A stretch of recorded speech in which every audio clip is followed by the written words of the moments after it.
बोलो मेरे श्री गुरु महाराज की जय। बोल मेरे श्री परमहंस दयाल महाराज की जय।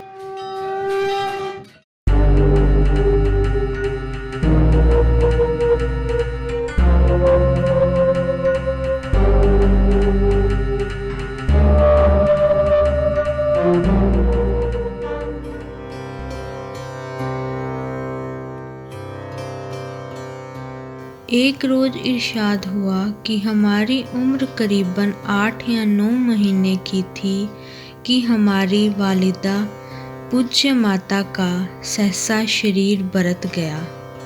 खुदा जहाँ ऐश देता है वहाँ पर गम भी देता है। जहाँ नगारे बजते हैं वहाँ मातम भी होता है। अब हमारे वालिदा बुजुर्गवार को हमारी पालन पोषण की फिक्र हुई।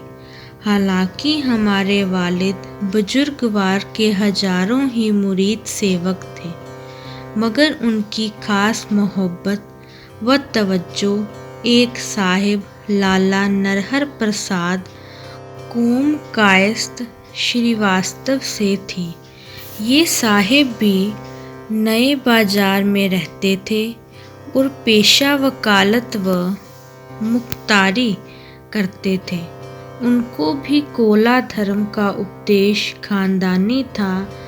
लाला गुलजारी लाल सकना शैनी पट्टी बक्सर की लड़की के साथ उनकी शादी हुई थी। स्त्री व पुरुष दोनों बड़े भक्त और साधु सेवी थे और अपने गुरु यानी हमारे वालिद पूज्य पिता के बड़े भक्त थे।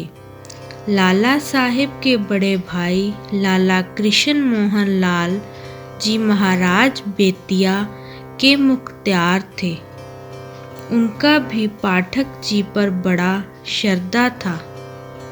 लाला नरहर प्रसाद के सिर्फ एक लड़का हमसे करीबन 6 माह बड़ा था।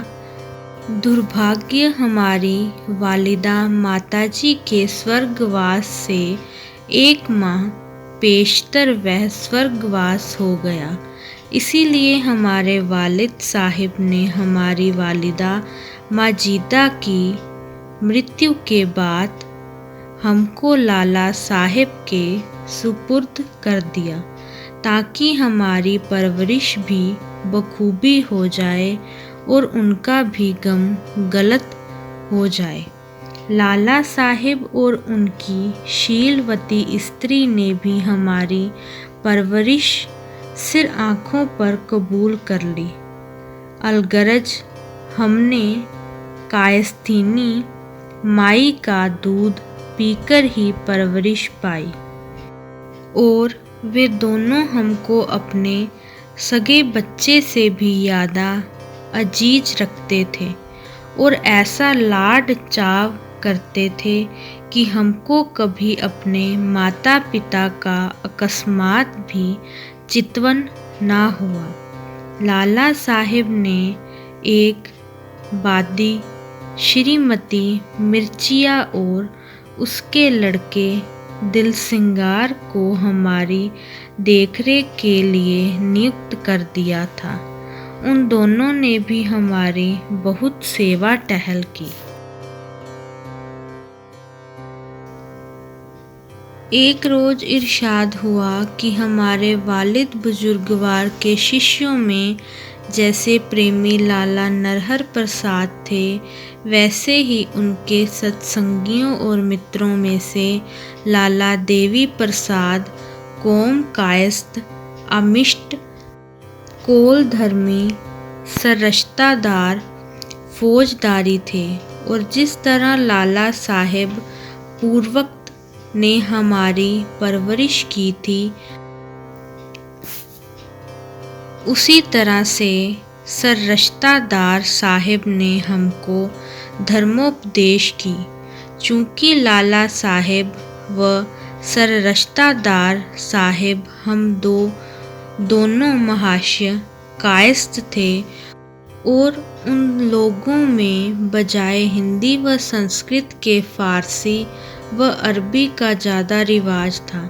इसीलिए जब हमारी उम्र 4 बरस और 4 महीने की हुई, उस वक्त हमारी फ़ारसी व अरबी तालीम शुरू हो गई और जनाब सर रश्तादार साहिब की तवज्जो और कोशिश से बहुत जल्द उद्देश्य प्राप्ति के बाद ज्ञान प्राप्ति खत्म हुआ।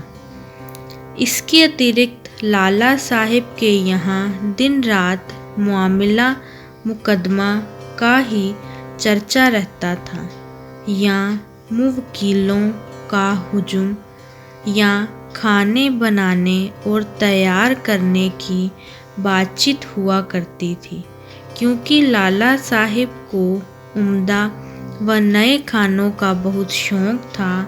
हमेशा नए नए खाने बनाने की तरकीबें मालूम करना और फिर उनके मुताबिक खाने तैयार होने, और चूँकि लाला साहिब खुद सत्संगी और सामान्य और बड़े रसूख के आदमी थे, इसीलिए अक्सर बड़े बड़े रईस और मुआजिजी सत्संगी पुरुष मिलने को आया करते थे। सज्जन पुरुषों की गुफ्तगू और सोहबत से हमको बहुत लाभ था।